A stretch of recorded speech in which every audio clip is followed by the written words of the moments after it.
அனைவருக்கும் மாலை வணக்கம். பத்திரிகை ஊடக நண்பர்களுக்கு நன்றி. அது சரவணன் சார்பாக இந்த நன்றியை சொல்லிக்கிறேன். கரிஷ்மாவோட அப்பா தான் சரவணன். அவர் நண்பர். அவர் டிஸ்ட்ரிபியூட்டர், ப்ரொடியூசர் எல்லா வேலையுமே பார்த்துட்ருக்காரு. நன்றி ஊடக நண்பர்களுக்கு. அப்புறம் கரிஷ்மா, அது நான் குழந்தையா இருந்து பார்த்துட்ருக்கேன். இப்போ பிரமிப்பாக இருக்குது. ஒரு டைரக்டராக வந்து நிற்கிறாங்க. நம்மலாம் காலேஜ் படிக்கும்போது கட் அடிச்சுட்டு சினிமாவுக்கு போயிருக்கோம், அவ்வளோதான் பண்ணியிருக்கோம்.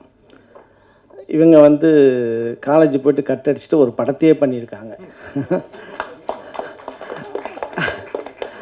அதுதான் நமக்கும் அவங்களுக்கும் பெரிய வித்தியாசம். ரொம்ப சந்தோஷமாக இருக்குது. குறிப்பாக இவர் சொல்லிட்டார், ராம் நிஷாந்த் டைலாக். நான் வச்சுருந்தேன் அந்த டைலாக்கை அவர் பேசிட்டார். கண்களுக்கு பொய் சொல்ல வராது என்பது இப்போ தெரியாது அப்படின்ட்டு. டைலாக் ஒரு ஹை ஸ்டாண்டர்ட். நான் உண்மையிலே இந்த படத்தை பார்க்கும்போது ஒரு பாலச்சந்தர் படமாக தான் நான் இதை பார்த்தேன். ரியலி அப்படி தான் தெரிஞ்சது. அந்த ஸ்டைலு தான் மேக்கிங்கு எல்லாமே இருந்தது. அந்த குளம் எங்கேம்மா எடுத்தீங்க? எங்கே இருக்குது? சென்னையில் வேளச்சேரியில் இருக்குது. சென்னையே இப்படி காமிச்சது புதுசாக இருக்குது. அது ரயில்வே ஸ்டேஷன். நம்ம திரிசூலம் மலையை நம்ம எல்லாமே அந்த ஏர்போர்ட் சைடில் தான் காமிப்போம். ஏர்போர்ட் தெரியணுன்றதுக்காக காமிப்போம். இவங்க ஏர்போர்ட்டுக்கு ஆப்போசிட் வச்சுருப்பாங்க கேமராவை. அது ஏதோ ஒரு வில்லேஜ் காமிக்கிறது மாதிரி இருக்கும். ஒரு மேக்கிங், செம மேக்கிங் ரொம்ப அருமையாக இருந்தது. நான் முன்னாடி எனக்கு சரவணன் ஒரு மாதத்துக்கு முன்னாடி காமிச்சார். ரொம்ப வியப்பாக இருந்தது எனக்கு பார்த்துட்டு. இது ஒரு மணிரத்னம் சார் டைலாக் மாதிரி இருக்குது. ரியலி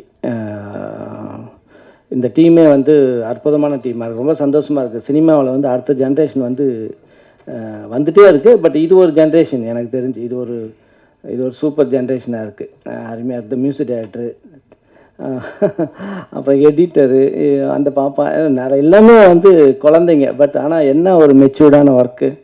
பயங்கர சந்தோஷமாக இருக்குது. இந்த மாதிரி டீமில் ஒர்க் பண்ணுறதுக்கு எங்களுக்கு ரொம்ப ஹாப்பியான. இப்போது எல்லாம் இப்போ இருக்கிற டேரக்டர்ஸோட ஒர்க் பண்ணி நாங்களாம் டயர்ட் ஆகிட்டோம். இந்த ஒரு சின்ன பசங்க உண்மையிலே ரொம்ப சந்தோஷமாக இருக்குது. கூடிய விரைவில் அந்த மாதிரி ஒர்க் பண்ணுறதுக்கு ட்ரை பண்ணுவோம். நன்றி. கரிஷ்மாவுக்கு மேலும் மேலும் வளர்ச்சி அடைவாங்க. கண்டிப்பாக ஒரு பெரிய இடத்துக்கு போவாங்க. எங்களுக்கும் ஒரு படம் பண்ணுமா? ஏற்கனவே அப்ளிகேஷன் போட்டு வச்சுருக்கேன். டேட்டை மட்டும் கொஞ்சம் லாக் பண்ணி கொடுங்க. அதே மாதிரி நடித்த மிருளானி, அப்புறம் நிஷாந்த் எல்லாமே சூப்பராக பண்ணியிருக்கீங்க. டெக்னீஷியன் குறிப்பாக மியூசிக்கு கேமராமேன் வரலன்னு சொன்னாங்க.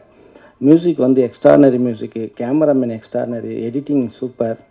உங்கள் எடிட்டருக்கு ஒரு ஒர்க் இருக்குது, சொல்லிட்டோம் ஆல்ரெடி. நம்ம படத்தில் ஒரு சாங் கட் பண்ணணும். அந்த மாதிரி எல்லாருமே பெரிய லெவலில் வருவாங்க. கரிஷ்மா, உங்களுக்கு ஒரே ஒரு அட்வைஸு, கண்டிப்பாக சக்ஸஸ் வரும், பெரிய டைரக்டர் ஆவாங்க.